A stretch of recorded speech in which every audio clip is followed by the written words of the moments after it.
The deep dive में स्वागत है। आज हम ना रिच डैड पुअर डैड किताब के एक सारांश पर बात कर रहे हैं और कोशिश ये है कि इसमें जो पैसे को लेकर सोच बताई गई है उसको थोड़ा समझें। ये सारांश असल में दो अलग अलग सोच वाले पिताओं की कहानी है और उसके जरिए पैसे के मैनेजमेंट पर बात करता है। बिल्कुल। एक पिता है पुअर डैड जिनके लिए अच्छी तनख्वाह वाली नौकरी ही सब कुछ थी और दूसरे रिच डैड जिनका मानना था कि भाई पैसे से काम करवाना सीखो। तो यहीं से बात शुरू होती है। बिल्कुल। और मतलब जो सबसे अहम विचार इसमें सामने आता है वो यही है कि अमीर बनने के लिए सिर्फ मेहनत करके पैसा कमाना काफी नहीं होता, बल्कि पैसे को समझना और उसको फिर अपने लिए काम पे लगाना वो ज्यादा जरूरी है। अच्छा, पुअर डैड की सलाह क्या थी? स्कूल जाओ, अच्छे नंबर लाओ, एक सुरक्षित नौकरी पकड़ लो। हाँ, पारंपरिक सोच। हाँ, जबकि रिच डैड का मंत्र था पहले ये सीखो कि पैसा काम कैसे करता है और फिर। ये बात दिलचस्प है क्योंकि ये सीधा जुड़ती है उस चीज से जो सारांश हमारी शिक्षा व्यवस्था के बारे में कहता है कि मतलब स्कूल हमें अकादमिक ज्ञान तो देते हैं पर पैसे का ज्ञान वो नहीं मिलता। हाँ बिल्कुल। और इस नजरिए से देखें तो वित्तीय साक्षरता, फाइनेंशियल लिटरेसी जिसे कहते हैं, वो उतनी ही जरूरी है जितनी अकादमिक पढ़ाई, शायद उससे भी ज्यादा। ओह, ज्यादा? हाँ। सोच ये है कि अगर आपको पैसा संभालना ही नहीं आता तो आप कितना भी कमा लें, उससे आप आर्थिक रूप से आजाद नहीं हो सकते। आप बस ज्यादा खर्चे करने लगते हैं, लाइफस्टाइल बढ़ा लेते हैं। इसीलिए रिच डैड की नजर में ये वित्तीय शिक्षा तो मतलब बुनियादी जरूरत है। और इसी वित्तीय शिक्षा का एक बहुत बड़ा हिस्सा है संपत्ति और दायित्व, एसेट्स और लायबिलिटीज, इनके बीच का फर्क समझना। सारांश इस पर काफी जोर देता है ना? हाँ सही कहा। ये शायद सबसे अहम सबक है इसमें।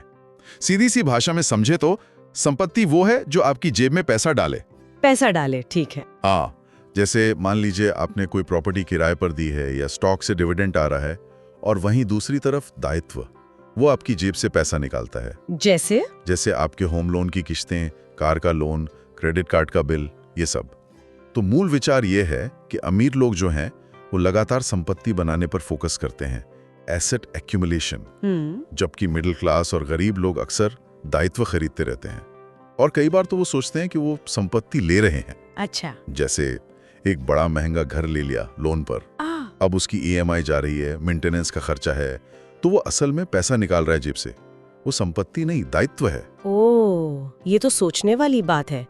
तो मतलब इसका ये मतलब हुआ कि सिर्फ एक अच्छी नौकरी होना या तनख्वाह बढ़ जाना काफी नहीं है जब तक आप उस पैसे को सही जगह यानी संपत्ति बनाने में नहीं लगा रहे। इस किताब की सोच के हिसाब से हाँ बिल्कुल, नौकरी आपको पैसा कमाने का एक रास्ता देती है जरूर, लेकिन असली आर्थिक स्वतंत्रता वो तब आती है जब आपकी बनाई हुई संपत्ति इतना पैसा कमाने लगे कि आपके खर्चे उससे पूरे हो जाएं, चाहे आप एक्टिवली काम कर रहे हो या नहीं। ओके।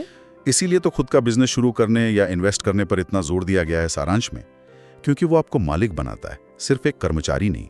मालिकाना हक, ओनरशिप। लेकिन इसमें जोखिम भी तो है।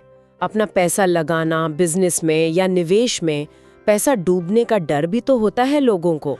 सारांश इस बारे में क्या कहता है, डर के बारे में? हाँ, डर एक बहुत बड़ा फैक्टर है जिसकी बात की गई है। बिल्कुल। कई लोग वो सेफ जॉब के दायरे से बाहर निकलने में ही डरते हैं। रिच डैड का नजरिया ये है कि डर और लालच, ये दो भावनाएं हैं जो अक्सर लोगों के पैसे से जुड़े फैसलों पर हावी रहती हैं। डर और लालच कैसे? डर तो उन्हें कुछ बड़ा सोचने या जोखिम लेने से रोकता है, कहीं पैसा डूब ना जाए। और लालच, वो उन्हें कई बार बिना सोचे समझे खर्चे करवा देता है, ये भी ले लो वो भी ले लो। तो मुद्दा ये नहीं है कि जोखिम से बिल्कुल बचा जाए, वो तो मुमकिन नहीं। मुद्दा है जोखिम को समझना और उसे मैनेज करना सीखना, उसे कंट्रोल करना। और वित्तीय ज्ञान, फाइनेंशियल नॉलेज आपको कैलकुलेटेड रिस्क लेने में मदद करता है, अंदाजे पर नहीं, समझ के साथ जोखिम लेना। तो मतलब कुल मिलाकर बात ये हुई कि इस सारांश का जो निचोड़ है वो ये लगता है कि आपकी आर्थिक सफलता आपकी सोच पर बहुत ज्यादा निर्भर करती है। ये सिर्फ नंबरों का खेल नहीं है बल्कि मानसिकता का भी खेल है, माइंडसेट। बिल्कुल सही। आपकी मानसिकता ही तय करती है कि आप मौकों को कैसे देखते हैं, आप रिस्क को कैसे हैंडल करते हैं, और सबसे जरूरी कि आप पैसे के बारे में लगातार सीखने को तैयार हैं या नहीं। और शायद इसीलिए इसे एक कहानी की तरह बताया गया है, ताकि ये सब बातें आसानी से समझ आएं। हाँ, कहानी से समझना आसान होता है। बिल्कुल। चाहे कोई स्टूडेंट हो या कोई प्रोफेशनल, सबके लिए। तो इस बातचीत से हमने कुछ मुख्य बातें समझी। एक तो ये कि पैसे को अपने लिए काम पर लगाना जरूरी है। हाँ, दूसरा, संपत्ति और दायित्व का फर्क पहचानना, बहुत बुनियादी लेकिन बहुत जरूरी। तीसरा, सिर्फ किताबी पढ़ाई नहीं बल्कि वित्तीय ज्ञान हासिल करने की जरूरत। और चौथा, पैसे से जुड़ी जो भावनाएं हैं जैसे डर, उन पर काबू पाना सीखना। हाँ, ये सब मुख्य बिंदु हैं। लेकिन यहाँ एक सवाल मेरे मन में आता है, सोचने लायक। बताइए। ये सारांश जो है, ये कुछ बहुत पावरफुल आइडियाज तो देता है, इसमें कोई शक नहीं। पर इन आइडियाज को असलियत में उतारना, वो किसी व्यक्ति की अपनी आर्थिक स्थिति, उसकी सामाजिक पृष्ठभूमि या फिर जो बड़े आर्थिक सिस्टम काम कर रहे हैं, उनके संदर्भ में कितना चुनौतीपूर्ण या कितना अलग हो सकता है, जिसका जिक्र शायद इस छोटे से सारांश में नहीं है। ये सोचने वाली बात है। में कितना अंतर आ सकता है। इसी विचार के साथ आज की ये चर्चा यहीं समाप्त करते हैं।